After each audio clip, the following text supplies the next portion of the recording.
Good afternoon everybody. Today we are going to learn the remaining part of the first part. Okay. बघा मागच्या लेक्चरमध्ये आपण काय केलं होतं, अ प्ले हे नाटक सुरू केलेलं होतं शिकण्यासाठी. त्यातला पहिला भाग आपण जवळजवळ संपवण्याच्या मार्गावर आहोत. त्यातली समरी मी तुम्हाला एकदा थोडक्यात रिवाइज करून सांगते. हा प्ले चौपट राजाचं राज्य आहे अंधेर नगरी. या राज्याशी रिलेटेड आपल्याला वेगवेगळ्या गोष्टी या स्टोरीमधून शिकायला मिळत आहे. या राज्यामध्ये एक रूल आहे. एक रूल असा आहे की या राज्यातलं लाईफ अतिशय साधं सरळ आहे, अतिशय इझी गोईंग आहे थोडक्यात म्हणजे. तर या राज्यामध्ये सगळ्या गोष्टी एकाच किमतीला मिळत असतात. म्हणजे तुम्हाला जर पेढे घ्यायचे असतील, स्वीट्स घ्यायचे असतील त्याची किंमत एक, कपडे घ्यायचे असेल त्याची पण किंमत एक. असं हे साधं सरळ राज्य आहे. आणि त्या राज्याचा राजा आहे चौपट. एक संन्यासी असतो आणि त्याचा जो शिष्य असतो, तो शिष्य या राज्यातून प्रवास करत असताना त्याला या राज्याचे हे रूल्स आवडतात आणि त्या राज्यामध्ये राहण्याचं तो ठरवत असतो. आणि त्यासाठी मग तो काय करतो की त्या राज्यातील जो राजा आहे त्या राजाला भेटण्याचं ठरवतो. त्यासाठी तो दरबारात येत असतो आणि दरबारात आल्यानंतर काय काय घडत आहे ही सगळी गोष्ट आपल्याला या ठिकाणी या प्लेच्या माध्यमातून कळणार आहे. मग दरबारात आल्यानंतर काय होतं, राजाचं आगमन होत आहे. राजाचं आगमन झाल्यानंतर मग दरबारातील जे प्रश्न आहेत ते सोडवण्यासाठी राजा जनतेला बोलवतो. मग त्या ठिकाणी पहिला प्रश्न येत असतो. एक चोर असतो, तो धावत धावत दरबारात येतो. तो राजाला सांगतो की मी एक प्रामाणिक असा चोर आहे, मी प्रामाणिकपणे माझं काम करत आहे. एकदा चोरी करताना आम्ही एका व्यापाऱ्याच्या घरी गेलो. व्यापाऱ्याचं घर बंद होतं. आम्ही काय केलं, भिंत जी होती त्या भिंतीला चित्र पाडलं आणि त्या चित्रामधून जसा माझा मित्र आत गेला, त्याच वेळी काय झालेलं आहे, माझा मित्र आत गेल्यानंतर भिंत पडून गेली आणि चोर रडायला लागतो. तो सांगतो की माझा प्रामाणिक मित्र, माझा पार्टनर, व्यवसायाचा जो भागीदार आहे, व्यवसायाचा भागीदार आणि बरोबर माझा जो मित्र आहे तो मी त्या ठिकाणी गमावला. मग तो रडतो आणि सांगतो की तुम्ही आता या ठिकाणी व्यापाऱ्याला शिक्षा करा, कारण व्यापाऱ्याचं घर खराब होतं आणि ते म्हणजे मजबूत बांधलं नसल्यामुळे मग माझा मित्र गमावला. अशा प्रकारे मग राजा लगेच आदेश देतो की तुम्ही व्यापाऱ्याला किंवा जे घर मालक होता त्याला बोलवून आणा. त्याचबरोबर मग शिपाई जातात आणि राजाच्या आदेशाचं पालन करतात आणि दरबारामध्ये मग त्या व्यापाऱ्याला घेऊन येण्यात येतं. आता व्यापारी दरबारात येतो आणि तो त्याचा गुन्हा कबूल करतो की हो ते घर माझंच आहे. गुन्हा म्हणजे काय, ते घर त्याचं आहे हे तो सांगतो. पण तो त्याचा आरोप जो आहे, चोराने त्याच्यावर जो आरोप लावला होता की ते घर मजबूत बांधलेलं नाही, मग तो काय करतो, त्याचा आरोप ज्या गवंड्याने त्याचं घर बांधलेलं असतं त्याच्यावर त्याचा आरोप लावतो की मी घर एका गवंड्याकडून बांधून घेतलं. त्याला आपलं इथं काय दिलेलं आहे, ब्रिक लेअर हा शब्द दिलेला आहे. त्या ब्रिक लेअरने काय केलं, घर व्यवस्थित बांधलं नाही, भिंत मजबूत बांधली नाही, त्याच्यामुळे ते घर पडलं. यात माझा दोष नाही, तुम्ही काय करा, ब्रिक लेअरला शिक्षा द्या. अशा प्रकारे मग ब्रिक लेअरला परत राजा आदेश देतो कोर्टात बोलवण्यासाठी. मग शिपाई परत धावत जातात आणि ब्रिक लेअर म्हणजे गवंड्याला घेऊन येतात. गवंडी दरबारात हाजीर होतो. तो सांगतो की हो मी ती भिंत बांधली होती, परंतु त्यात दोष माझा नाही. भिंत मी बांधून दिली, पण त्या भिंत बांधण्यामध्ये जे काही विटा होत्या, त्याच्यामध्ये जे काही सिमेंट त्याचं मिक्सचर कालवण्यात आलेलं होतं, ते मिक्सचर कालवण्यामध्ये चुनावाल्याने चूक केली आणि त्यामुळे ती भिंत मजबूत बांधली गेली नाही. त्यात माझा दोष नाहीये. मग चुनावाल्याला बोलवण्यात येतं. आता या ठिकाणी बघा त्याचं नाव आपल्याला या ठिकाणी दिलेलं आहे, मॉर्टर दिलेलं आहे. मॉर्टर मेकरचं असं त्याचं नाव या ठिकाणी दिलेलं आहे. काय नाव दिलंय त्याचं, मॉर्टर मेकर म्हणजे चुनेवाला. मग चुन्यावाल्याला दरबारात बोलवण्यात येतं.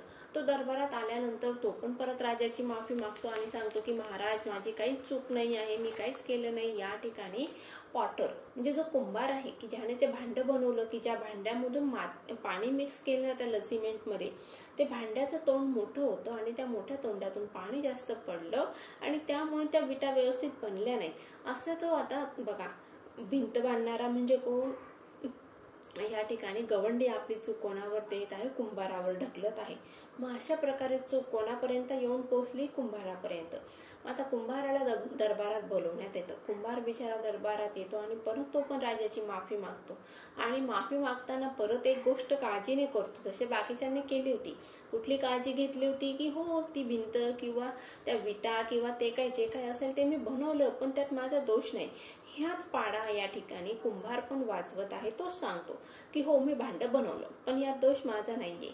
कारण का मी भांडं बनवत असताना ज्यावेळेस मी भांडे बनवत होतो त्यावेळेस काय झालं, एक मुलगी होती ती त्या ठिकाणाहून जात होती आणि तिच्या पैंजणांचा, तिच्या पायातील चाळांचा मधुर असा आवाज येत होता आणि त्या आवाजामुळे काय झालेलं आहे, माझं लक्ष विचलित झालं आणि त्यामुळे ते भांडं व्यवस्थित बनलं नाही. त्या भांड्याचं मुख कसं झालेलं आहे, मोठं बनलेलं आहे.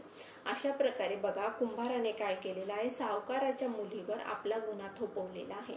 चला मग विद्यार्थ्यांनो, आता आपण सावकाराची मुलगी दरबारात येणार आहे. आता आपल्याला बघायचंय पुढे काय काय होत आहे. त्यासाठी सगळ्यांनी पुस्तकं काढा, मग आपण बघूया.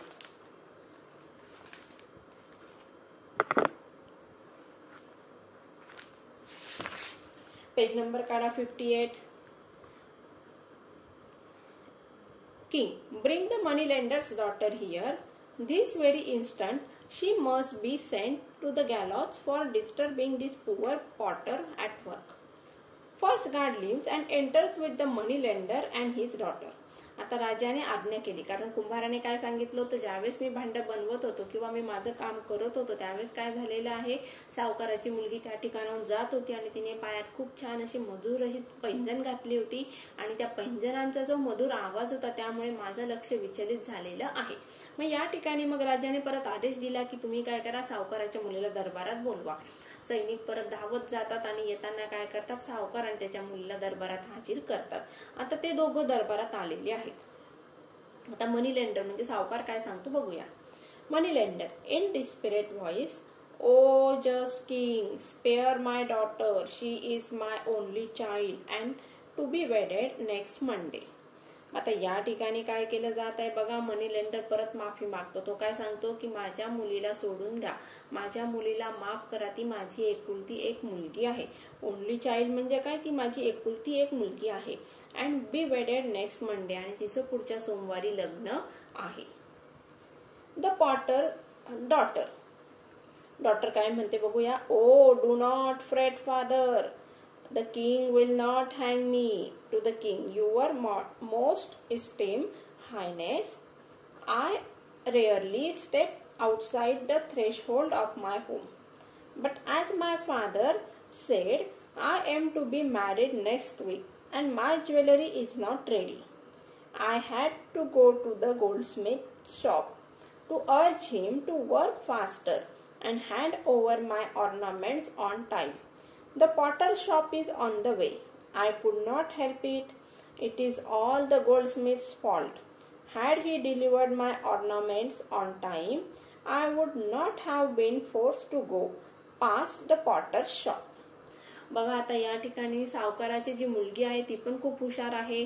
ती पण काय करत आहे, आपल्या वडिलांना सांगते की तुम्ही अजिबात काळजी करू नका, आपला काही दोष नाही आहे. मग ती आता जे काही सांगत आहे, जो पॅसेज आहे त्याची तुम्हाला मी थोडक्यात समरी सांगते, मग आपण लाईन बाय लाईन बघूया. या ठिकाणी ती सावकाराची मुलगी काय सांगत आहे की महाराज, यात माझा काही दोष नाही आहे.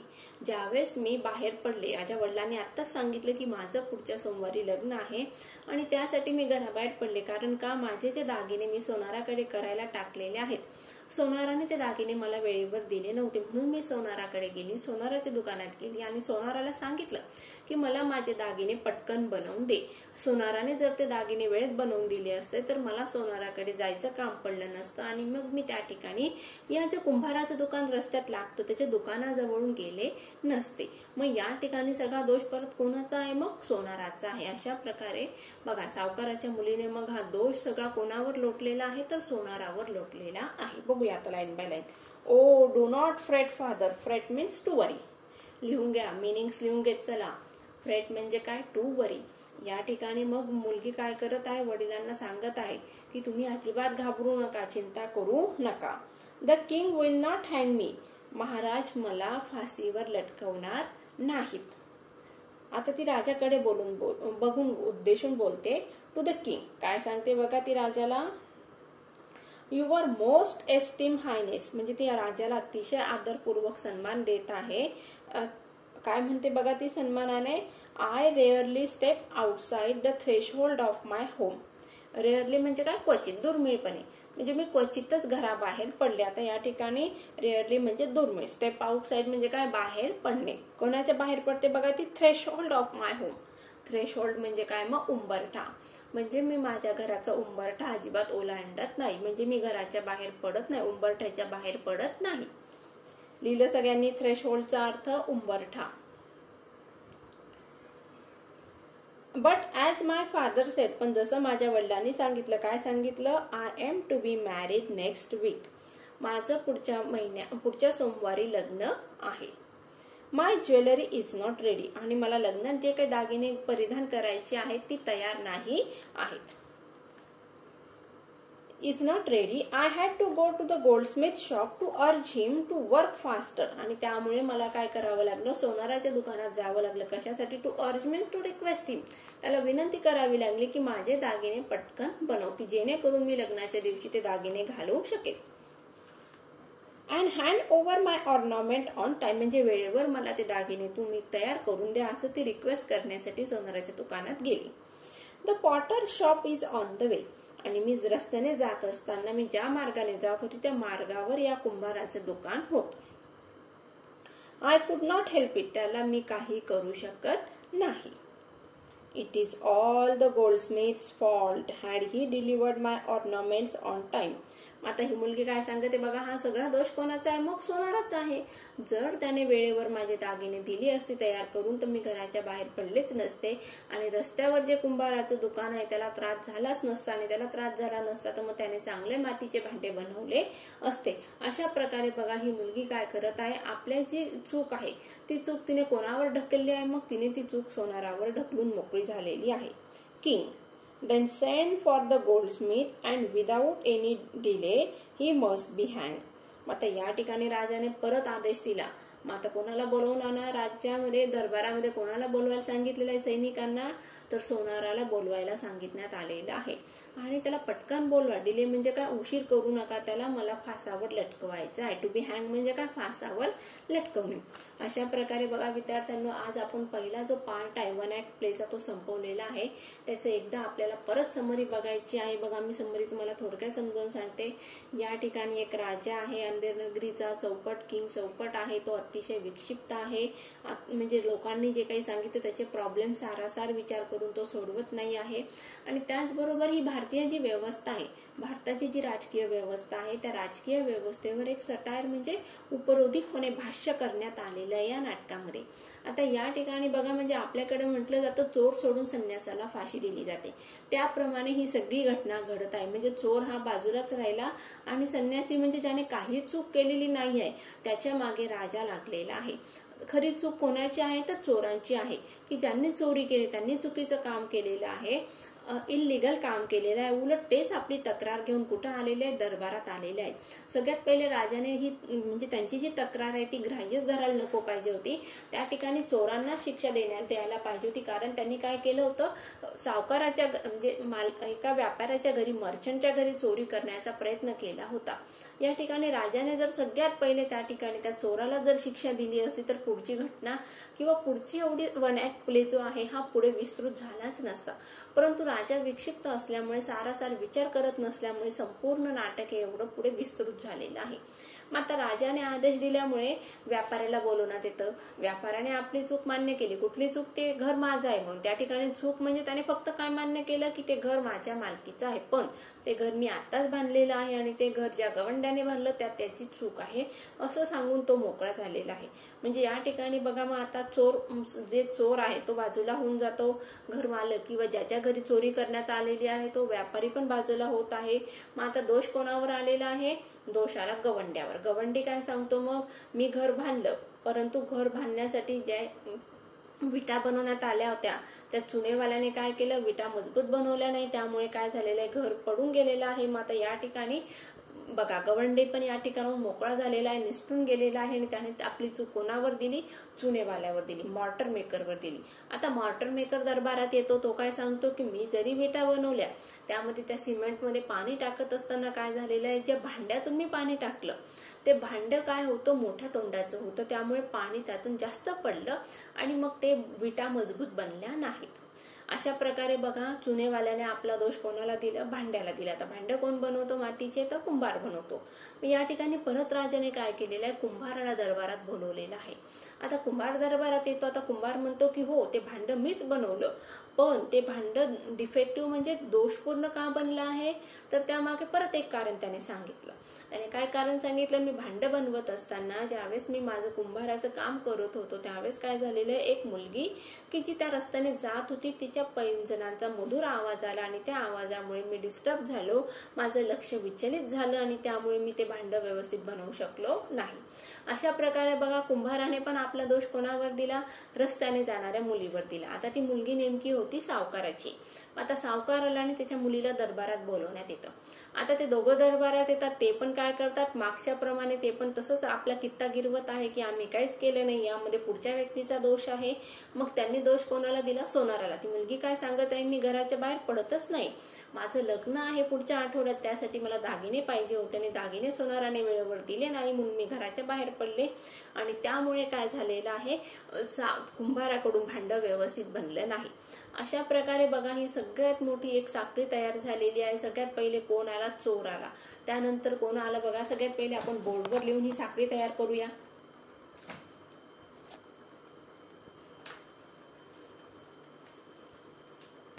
बघा विद्यार्थ्यांनो, सगळ्यात पहिले आला थीफ,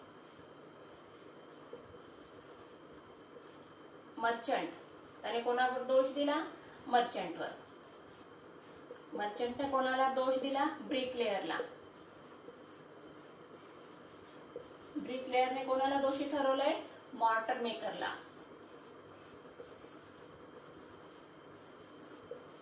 मॉर्टर मेकरने कोणाला दोषी ठरवलं, पॉटरला.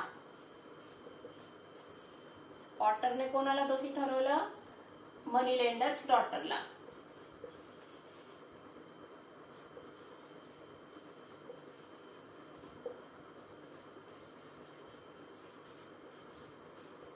मनी लेंडर्स डॉटरने कोणाला दोषी ठरवलंय, गोल्डस्मिथला.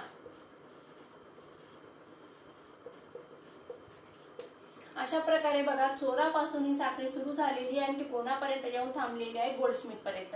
आता हा आपला पहिला पार्ट आहे. पहिल्या पार्ट मध्ये एवढ्या घटना घडलेल्या आहेत. विद्यार्थ्यांना आता दुसऱ्या पार्ट मध्ये ही घटना म्हणजे चोरापासून सुरू झालेली ही स्टोरी कोणापर्यंत येऊन थांबते आहे ते बघणं अतिशय इंटरेस्टिंग होणार आहे. त्यासाठी आपल्याला आता दुसऱ्या पार्ट कडे वळायचं आहे. विद्यार्थ्यांना आपण काय करणार आहोत, पहिले पार्टचं आणि सेकंड पार्टचं जे वर्कशॉप आहे ते दोघं वर्कशॉप आपल्याला एकाच वेळी घ्यायचे आहे. आता आपण पुढच्या लेक्चरला भेटूया. तोपर्यंत take care and good bye.